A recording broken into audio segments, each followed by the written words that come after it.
Hi guys, today I'm talking about where you should spend your marketing budget. I get asked all the time by small businesses about how they should spend their marketing budget, especially since so many businesses don't actually have much of a budget at all. They might be looking at hundreds rather than thousands. So when you've got so little to play with, you can't really afford to make mistakes. So where do you spend your budget and why?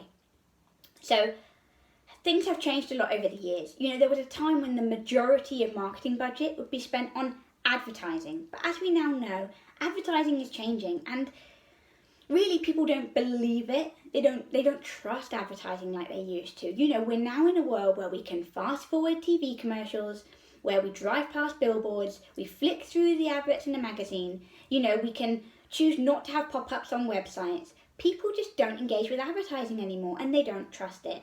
So if you're going to spend on something like advertising, you're better to either use social media advertising because it's so much more targeted, or look at advertorials in magazines where it's written as a conversation piece. It's selling something but through editorial rather than just a clean advert that tries to attract you to something because you're going to flick past it. So people and it's expensive. Advertising is really expensive. So I would say if you're going to look at advertising, social media advertising is absolutely the best place. You can see real-time results. It's a really good return on investment. It's completely targeted. So you can say, I want to target the people that follow my page, or I want to target friends of people that follow my page, or I want to target women who are aged 30 to 38 who are interested in chihuahuas. You can who live in Britain or live in Cornwall. You can really target it, and that makes it really powerful. We can target advertising now better than we ever could before. But it's not just advertising that you can do. There's press releases. Press releases are really misunderstood in that clients I've worked with before are always really surprised that press releases don't bring them shitloads of business. But the thing is, press releases are designed to help you with credibility more than sales. So you only need to be featured in Vogue once to say you've been featured in Vogue. You don't need to be in Vogue every month. Being in Vogue might get you some sales, but don't rely on it for sales. Rely on it for credibility. Rely on it to be able to say, I've been featured in XYZ publication, rather than looking at it as a sales tool. Not all marketing is about sales. A lot of it is about being seen by the right people, getting the right audiences, getting new products out there, getting share of voice where people hear about you. And so PR will help you with a lot of that. Another thing you need to think about is campaigns that you do in-house. So that can be new product launches or new service offerings, how you promote those and putting your market budget behind that. So for instance, let's say you're a jeweler and you create a new jewelry collection. It's saying, this is my jewelry collection, this is how much budget I've got to put behind this, and this is how I'm going to do it. So dividing it up and saying, well, first of all, I need a page on it on my website, so I'm going to put some money into paying my web developer to put a page up. Secondly, you could create a dedicated jewelry brochure, even a PDF. So you need design budget for that, you might need a copywriter for that, and basically getting a really nice sales brochure that you can send to customers that are interested. So you're always thinking, how's the customer going to see you? And it's not just how they see you where the marketing is. The whole journey is what you need to think about. So the customer's going to find you, so you might want to look at social media advertising, SEO, pay SEO investment, etc. Then you've got to look at, well then what? Then they get to your website, what are they going to see? So you need to invest in your website to get it looking right. You could have a downloadable brochure that I just talked about that really sells the range and the essence behind it and what makes it unique and special, why they should invest in it. And basically then you want to look at objections and how you handle those. So for example, monthly payment plans, etc., etc. And then you want to look at the PR side of things. Perhaps you've got customers that have bought from you before. You could look at sending out direct mail to them. Direct mail can be really expensive because you're paying for the print, you're paying for the design, and you're paying for the postage. And it's the postage that people don't think about. So it can get really expensive to do direct mail. And honestly, it's not always that effective. So you're probably better off looking at email marketing, which is a lot cheaper and can be just as strong if you design it well and you write it well with really good objectives in place. The thing I think people do wrong with their email marketing is spend too long thinking about selling and not enough about connecting. So a lot of people talk about the price of something, but they're not really telling me the value of something. And I think that's really, really important. But to sum it up, you can spend your marketing budget in so many places, but to sum it up, I think the really best places for return on investment are email marketing, because it's really affordable with a really good return.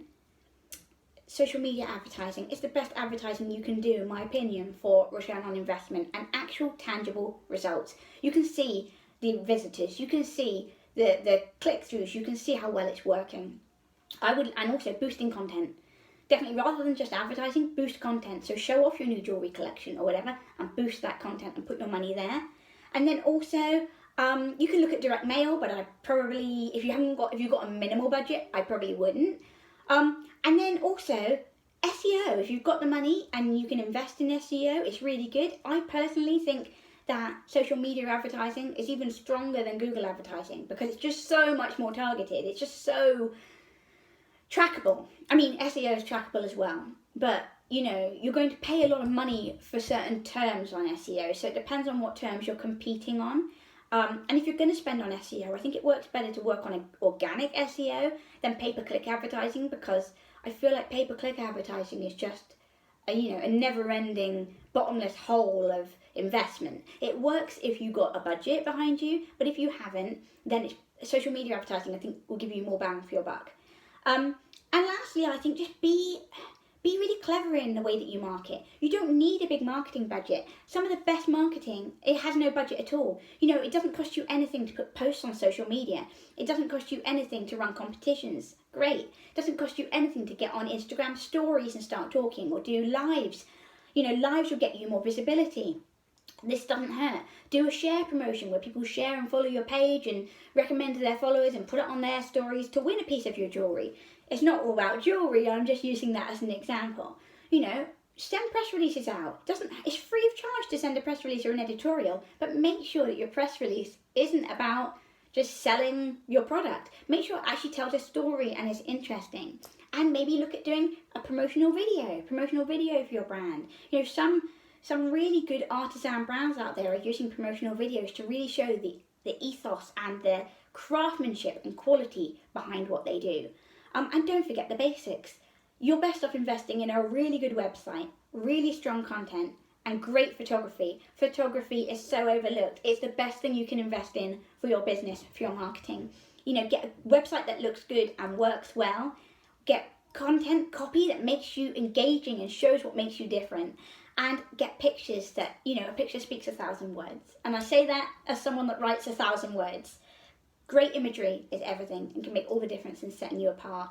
These are the things to invest in before you invest in advertising, so that when people come to your website is looking amazing. The brochure that you send them is looking amazing. Don't spend all your time putting money into advertising and then have holes in your bucket, because the customers won't be staying because the bucket's rubbish. Make sure that bucket is pristine. This bucket is your website. Make it look good, make it sound good, make it feel good, make it talk to me, make it memorable. Then you can look at advertising. You don't need a big advertising budget to have impact. You can have impact with zero budget at all. I mean, it's ideal to have some budget, but if you have no budget at all, you can still post on Instagram. It's free. If you have no budget at all, you can still take pictures of your own work. It's free. Obviously, if you've got some budget, use it on the basics.